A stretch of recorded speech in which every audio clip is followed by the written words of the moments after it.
at the Charleston, West Virginia Civic Center.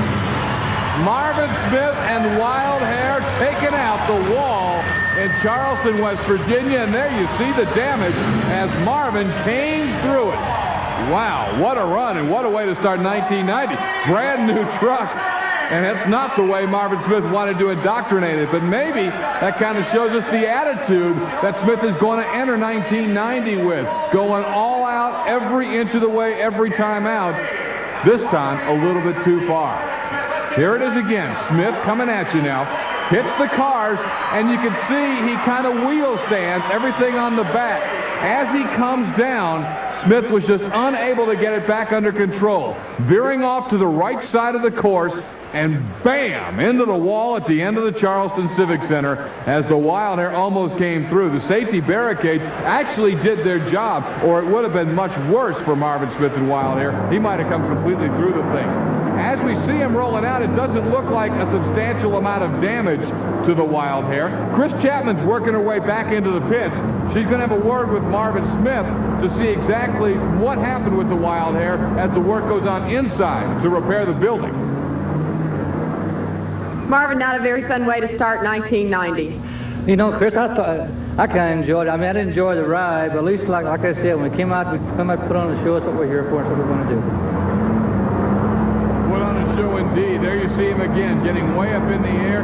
Kind of looks like he just got off of a music video with that wild-looking Wild Hair, and he gave him a wild ride in Charleston. Marvin Smith showing us a brand new truck and maybe a brand new ride in 1990. The Wild Hair, there you see some damage to the back of the Wild Hair. Don't tear away the bumper there. So Marvin Smith and Wild Hair with some problems right off the bat in Charleston, West Virginia. Clydesdale coming out. Bennett Clark out of Powder Springs, Georgia, side by side with Dave Wysorek's Nightlife. Wysorek the winner of one of the biggest races of 1989 in the Houston Amsterdam. Very, very close between Wysorek and Bennett Clark, old rivals. These guys saw each other a lot in '89, and in 1990 they start off. Let's get a look at it once again and see if you can determine who actually won the race by a look at the video camera. Coming to the finish, and watch where the finish line poles are. There you see it, and indeed, it did appear that by just the slenderest of margins, the victory went to Bennett Clark's Clydesdale. And it's kind of unique because actually getting off the cars first was Nightlife, but you got to hit that finish line first. The Mopar Magic and Gary Wiggins then putting away Buffalo Tremor by a full length. Mopar Magic may be one of the most improved trucks in 1990. Gary Wiggins has started this year off with an impressive victory as he is able to get the win and put away Buffalo Tremor and John Kwasniewski, who a lot of people have high hopes for. Steve Wilkie, a man in a hot seat, replacing Rod Litzow in USA 1. But right now, he's not worried about trying to live up to that reputation. He's just worried about trying to be able to run it all.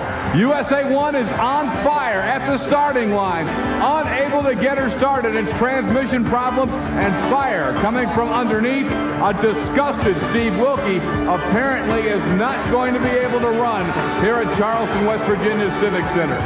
So Wilkie, who is dying to get out there and show that he is the driver to take USA 1 to the 90s, will be throttled this night in Charleston, West Virginia. Chris Chapman going to get a chance to spend some time with a disgusted Steve Wilkie. There, whoa, there you see the blaze.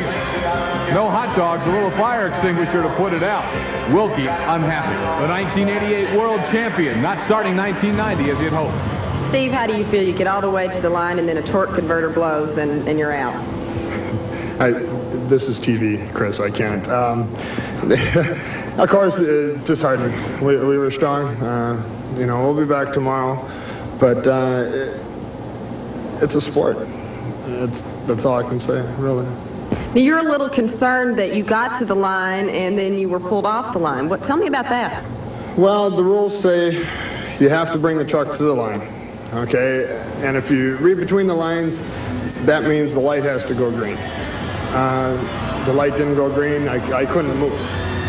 We dumped tranny fluid in it, tried several things, and I couldn't move. So I feel they're going to take the round money and, you know, whatever goes along with the light going green, so to speak. Wilkie just trying to make his case for being at the starting line. He could have received points as well as money in the losing cause, but as it is, he doesn't even get an opportunity to run in the second round. Now, Wildhair coming out against the Clydesdale. Marvin Smith getting it repaired after smacking the wall, returns as a fast loser to take on Clydesdale, who you saw just a moment ago barely edging Nightlife in their matchup in the first round. Marvin Smith and Wildhair could be the story of this event if he's able to get a win over the Clydesdale. You can kind of see how the bumper was smashed up against the grill there. That was where he hit the wall earlier. Now, against Bennett Clark. And the Wildhair dominates it. The fans going nuts in the Charleston Civic Center. They love to see a guy come back from a little adversity, and I'll tell you, this may be a truck that gained popularity this year. The kids love the paint style, and Marvin Smith has certainly taken his driving style up a notch. Very impressive with a comeback win over Clydesdale. The Outlaw, the big Ford, out to take on the Nightlife Chevrolet. Nightlife back is a fast loser, but Outlaw has done a lot of talking at the end of 1989, and now is his opportunity to start backing it up. Mike Wine out of Pennsauken, New Jersey, in the Outlaw. Mike Wine delights in beating Chevrolets, and he got it done right there. The Nick Rossi-owned Ford out of Pennsauken, New Jersey, advances into the semifinal round with a victory over Nightlife and Dave Wysorek. Here you see it again, the all-new paint scheme, the good-looking Outlaw getting about a tire-length victory over the Nightlife Chevrolet. Gravedigger, the most popular monster truck in the world, out against Mopar Magic. Dennis Anderson started 89, dominating the points race, faded later on. This is the first points race in 1990. And again, he looks like he could be dominant. Dennis Anderson gets the victory over a home state guy, Gary Wiggins and Mopar Magic. We're going to watch the Digger once again as he picks up the victory. Dennis Anderson, lights on with a big win. The semifinals in Charleston coming right up on ESPN. Moving to the semifinal round of TNT Monster Truck Racing action at the Charleston, West Virginia Civic Center. The Major League of Monster Trucks invading Charleston, and the Outlaw squares off with the Thunder Chicken in the semi. After bragging his way out of 1989, Mike Wine backing it up to start 1990 as he has worked his way into the Monster Smash Final. Mike Wine and the Outlaw putting away Kid Rarick's Thunder Chicken in the semifinal round. Here we'll see it again. The Outlaw hitting the cars in great shape. Gets a little bit too much air, but not enough to hurt him. And Thunder Chicken kind of stuck that nose down. That cost him. The win goes to the Outlaw. 1990 looks like it's going to be great. Jersey Outlaw has gone into the final. Thank you very much. How did it feel to you out there? Feels fantastic. Get back into the finals. It's been since the middle of last year that we've not had no problems, and the truck's been running fantastic, and I'm pumped up and ready. How about this kid Raring? He's for real, though, isn't he? When you go up against him, you got your hands full. You don't give Thunder Chicken no slack. All night long, we were a tenth of a second apart. Right there, the tenth of a second was just too close to call. Well, the first final of 1990 is going to be coming up in a minute, and you're going to be there. Good luck. Thank you very much. We know the Outlaw Ford will be in the Monster Smash Final. His opponent, either the all-new Wildhair or the awesome Gravedigger. Outstanding semifinal matchup. Wildhair building popularity, building strength, trying really to become the kind of an all-out wild driver that Dennis Anderson is. Not there yet. Wildhair impressive in Charleston, but not enough to get by Dennis Anderson and the Gravedigger. So it's Digger and Outlaw in the Monster Smash Final, night number 1 in Charleston, West Virginia on the TNT Monster Truck Challenge. Gravedigger, you may remember in 1989, especially in the last half of the year, suffered a lot of breakage. They're underneath looking at it, but he's holding together and will make it to the Monster Smash final. Obviously, this is not the tired and worn Gravedigger that ended '89. Dennis Anderson has that truck refurbished and ready to go in 1990. Now, also this first weekend of 1990, the monster trucks are in Birmingham, Alabama.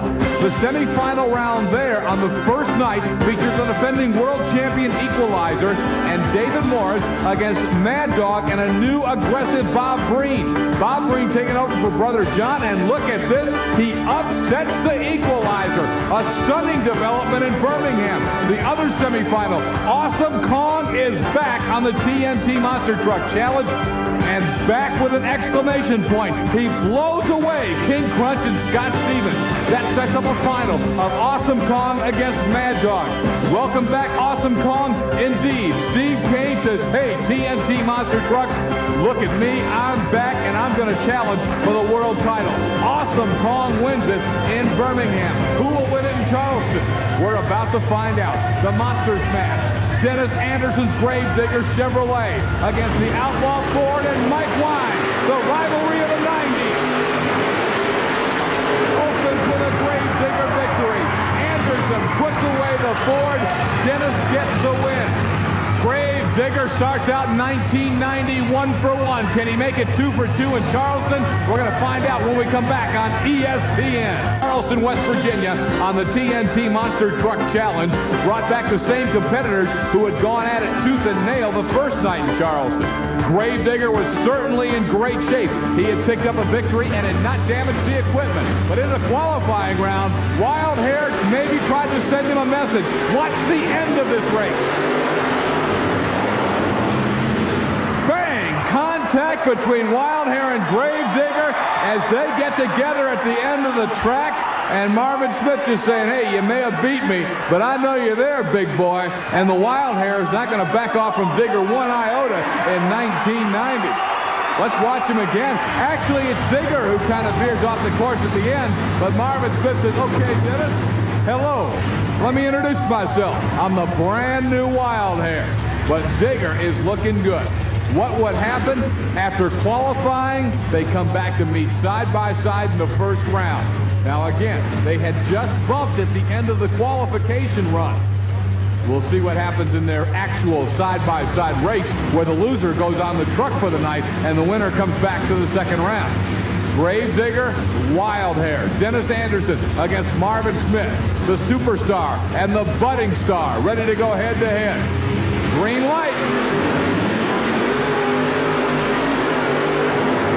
Outstanding race. Wild Hair gave him all he wanted, but Dennis Anderson gets the job done. Gravedigger so far undefeated side by side in 1990. He put away everybody the first night and comes back with a first round victory the second night of racing in Charleston, West Virginia. My colleague Army Armstrong down trackside to get over and talk with Dennis Anderson about a great start on night number 2 in Charleston, West Virginia. Army, take it away. Well, Dennis, the qualifying session was super. You come right back, you draw him in the first round. I just can't believe it. Yeah, no, neither could I, because I knew Marvin, he's out to get me. And Marvin's running good. He's got a new fiberglass body on his truck. He's running good. I knew I was going to have to run hard, so I gave it what I had. What goes through your mind as a driver on that? I mean, that is scary. You got 12,000-pound vehicle running 35, 40 mile an hour at another man's wall. 20 minutes ago, you guys got together, you come back, you pair up again, and you go right back at it like two mean old bulldogs. Yeah, well, that's what we got to do is we got to get out there and run as hard as we can and try to stop. That wall always wins. You won last week. You're the national points leader right now, Dennis, the position you've been in before. Can this be the year where you're going to hang on and win this thing? I hope so. I really think so. You know, we've worked on the truck a lot. You know, we didn't have much time. You know, our points started out a lot earlier this year. We didn't have a lot of time to do things that I wanted to do, but truck seems to be working good for us right now. Hang in there. You got the hot hand. We'll see you in the next round. All right, thanks a lot. The Outlaw comes out against an upstart, Pony Express, Anthony Fortier. Watch this New Jersey kid as he pulls a huge surprise. The Outlaw Ford got to the finals in night number 1. Mike Wine is very cocky, maybe overconfident. Let's find out. Watch the Pony Express. Pony Express Mustang stuns him in Charleston. Outlaw looking good, running strong. Thought he was the baddest Ford in Charleston, but on this night, Anthony Fortier had a little something to say about it. Pony Express shocks him, and the Outlaw is put away for the night. The kid from New Jersey will be going into the semifinal round. Fortier gets that helmet off. And we'll come over to talk with Army Armstrong after really pulling the biggest upset so far in this weekend at Charleston, West Virginia. Let's see how the kid feels about knocking off the Outlaw. Army, he's yours.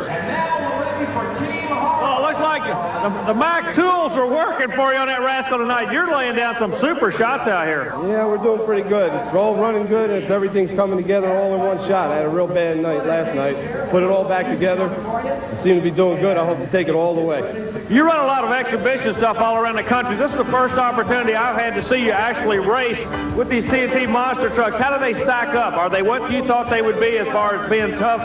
There's a couple of them that I don't think I really got a chance against, but I just give it my best. There's a lot of guys out there that are strong running guys. They do it for a living. It's a hobby for me. I'd like to make it a living. I'm working at it. Tell you what, you've impressed a whole lot of people. Good luck in that next round. Thank you, Arnold. The Pony Express hopes to impress some more on this night in Charleston, West Virginia. But the Gravedigger's still alive. We're coming back with a semifinal round in just a moment. Stay tuned to TNT action on ESPN.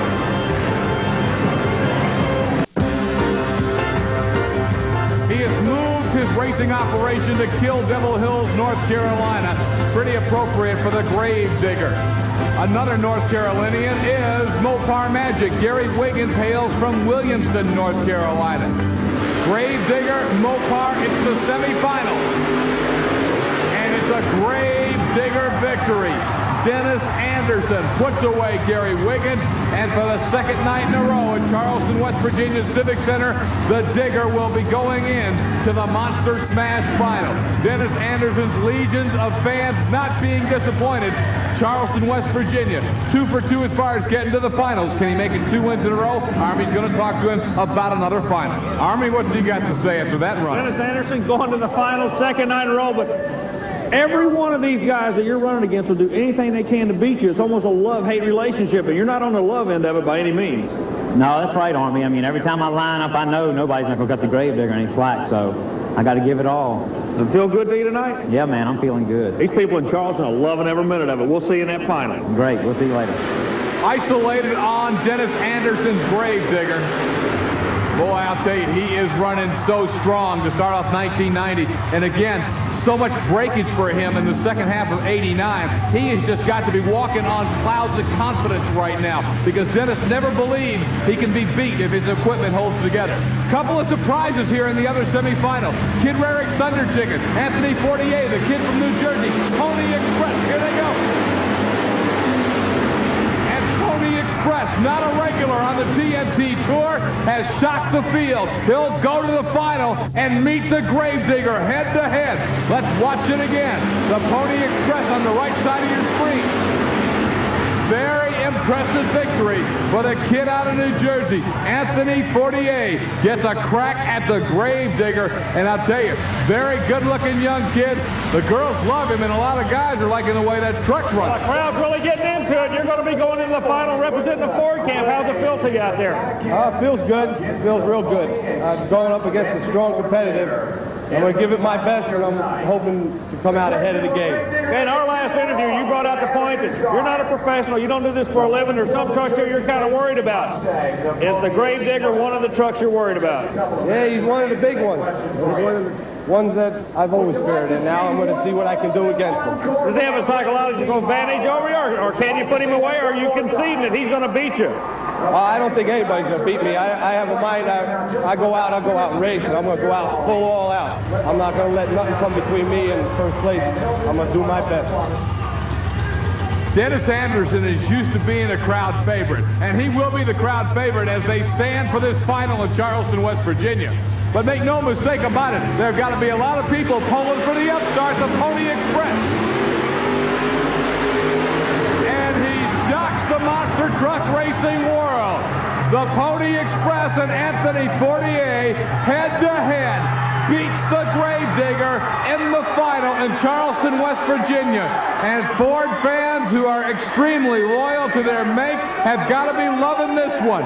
One of everybody's favorite Chevrolet trucks, the Chevy panel van of Dennis Anderson and the Gravedigger, losing in the final to the kid from New Jersey, Anthony Fortier. Look at this. He gets a big hug from another Ford guy, outlaw owner Nick Rossi.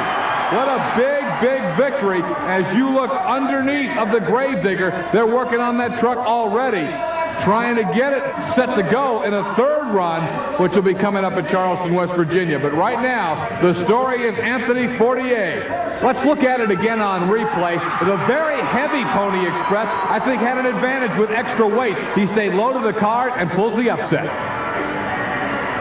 Ladies and gentlemen, do you believe in magic? Congratulations, a dream come true. That's exactly what this is, isn't it? Very much, very much. I don't even know what to say, Armin. You're sitting here just shaking just like a leaf on a tree. All these people love you. You've done a great job. You showed us. You built a monster truck that can run with the best of them. Congratulations. It's not just me. It's not just me. My partner deserves just as much credit as me, Vinny. We did it. I don't know what to say. Thank you. Thank you, Armin. An excited young man, and well, he should be, but Dennis Anderson certainly is not happy about this turn of events in Charleston. He got beat. Dennis, a huge upset by any standards. Yeah, it is. I tell you, it really ticked me off. I came off the line kind of hard. I had to get out of the motor and jump back in it. And I know my truck will beat Pony Express. But Pony Express has been running good, but I just couldn't pull it off tonight. That wraps up the first 2 days of racing in 1990 from Charleston, West Virginia, but we're not ready to leave the West Virginia state capitol just yet. Chris, what's up for us next week here on ESPN? Well, Scott, we're going to be taking a look at the third and final day of racing here in Charleston, and then we'll be moving on to Memphis, Tennessee, where the trucks you saw here in Charleston will be joining the number 1 and 2 trucks of 1989, that being the Equalizer and the Carolina Crusher. The world champion back in action here on ESPN next week. We can't wait to bring it to you. For Chris Chapman, I'm Scott Douglas. We'll see you next week with the TNT Monster Truck Challenge right here on ESPN.